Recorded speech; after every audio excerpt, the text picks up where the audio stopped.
Dito ka pala? Naku, hindi naman kita iniwan eh. Tsaka baka sabihin mo, hindi ako gentleman.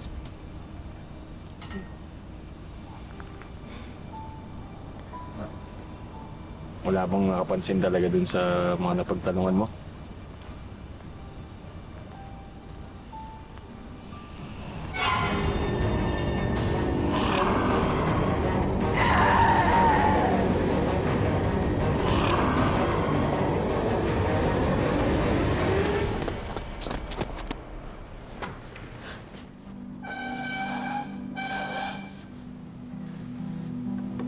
Jake?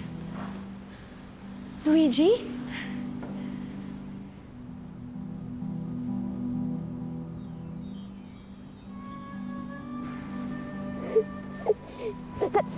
Paano ka napunta dito? Ewan, bigla na lang kami hinigop sa game eh. Ang totoo niyan, hinahanap ka namin dito. Baka kasi matulungan mo kami. Si Ate Lorraine nga pala. Hello, Jade. Ibig sabihin, wala ka ding idea na nangyayari to? Baka po si Tiny may kagawan nito. Sino naman si Tiny? Siya po yung unang naging zombie dito sa Zombie University. Kakaibang zombie siya ate. Kaya niyang kontrolin yung ibang zombie. Kakaiba nga. Eh, kailangan natin siya mahanap. Ate, zombie yun. Baka kagatin tayo nun. Eh, may something doon sa Tiny na yun eh.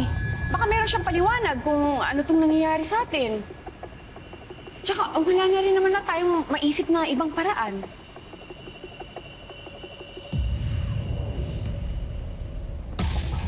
Ate, nagugutom na ako. Salamat sa ramen, ah. Parang nakakatawa. Wala lang. Marunong ka din palang magpasalamat. Ano akala mo sa akin? Monster?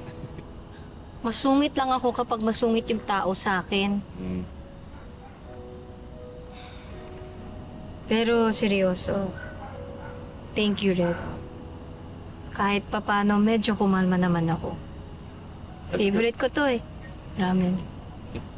So, ibig sabihin ba niyan, gentleman na ako? Pag-isipan ko pa.